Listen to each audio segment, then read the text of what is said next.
No entanto, que quando vem aqueles soldados, o povo da Babilônia buscar o povo, pelejar contra ele, que mataram muitos homens, aqueles que tentaram fugir morreu, mas aqueles que ficaram foram para o cativeiro.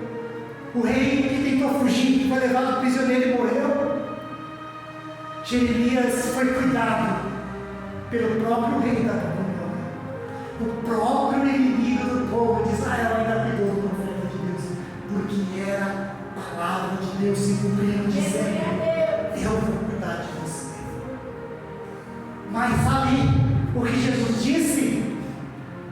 Jesus disse: nenhum profeta tem honra diante da sua própria casa, no meio da sua família. Sabe por que dentro da nossa família, dentro da nossa casa, é o lugar mais difícil de pregar, de falar de Deus, da sua justiça, do que Deus requer? Porque somos conhecidos dentro da nossa casa. Porque eles não veem como uma pessoa pecadora, de palavras sujas, palavras que não agradam a Deus nem a quem ouve. Então eles acham que a partir do momento que nós se convertemos e queremos servir a Deus, eles acham que nós não temos valor e não devemos ser ouvidos. Mas os maiores milagres que Jesus fez não foi na cidade que ele nasceu, mas foi fora da cidade.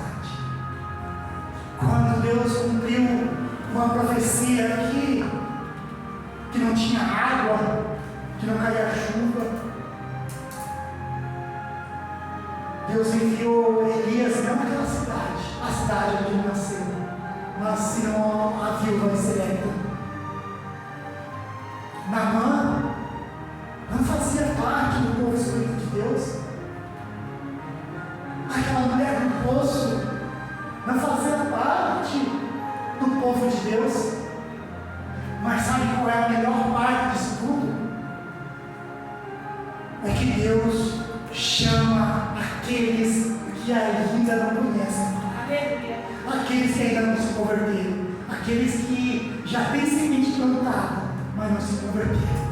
E muitas vezes Deus nos envia para eles, para essas pessoas, e por timidez, com medo, sabe o que nós fazemos?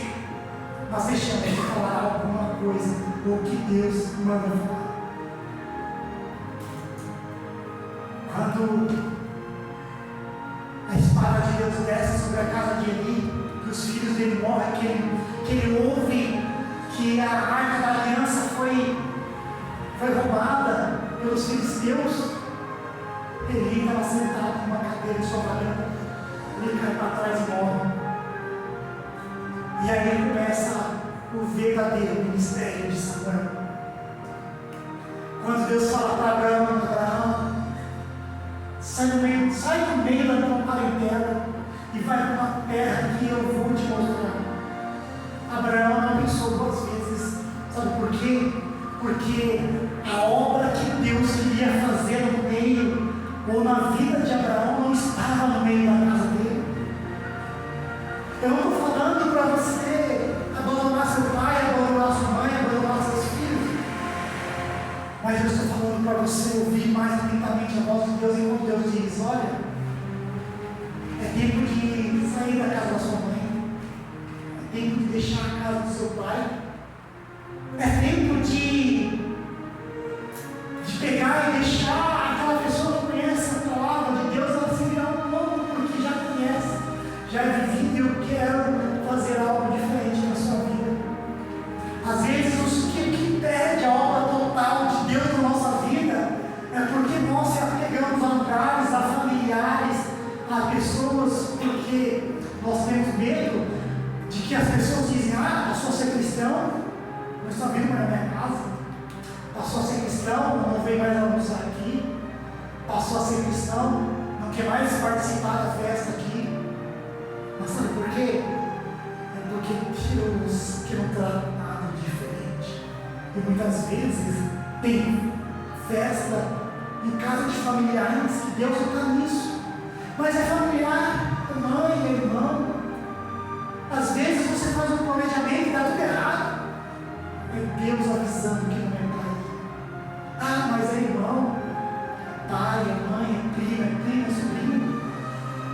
Deus mostrando que está dando livramento na sua ida.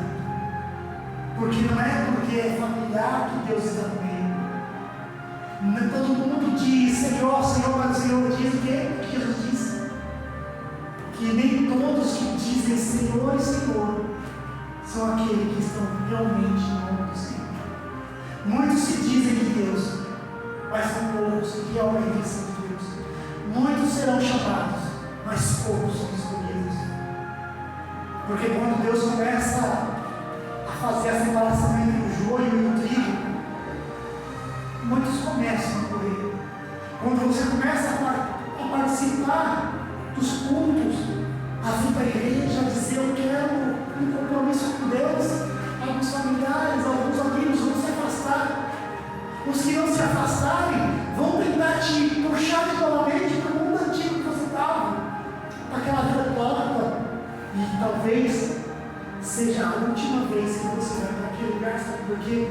Porque talvez naquele lugar terá um passo de morte. Talvez naquele lugar é onde alguém está espreitando para tirar a sua vida. E é onde Deus coloca dificuldade. É onde a roupa não serve, aonde o bilhete do ônibus se perde, aonde você não consegue sacar dinheiro, aonde você não consegue lembrar a data, é onde tudo começa a dar errado. É um sinal de Deus claro que não é para participar, que não é para ir.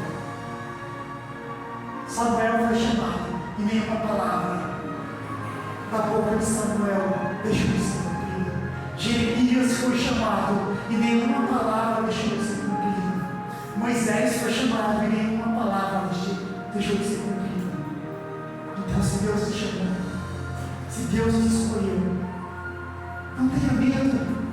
Vai vir o medo, vai vir o temor das pessoas virem e dizerem: quem você pensa que é? E vai jogar na sua cara o passado. Você fez isso, que você está falando de Deus? Ei, o meu passado não me pertence mais. O meu presente é que me pertence. E o meu futuro a Deus e a minha vida está nas mãos de Deus. Deus dá, Deus tira. A partir do momento que você colocar a sua vida nas mãos de Deus, confie, acredite e espere, porque tudo vai se cumprir. E a palavra está no que lhe é dito.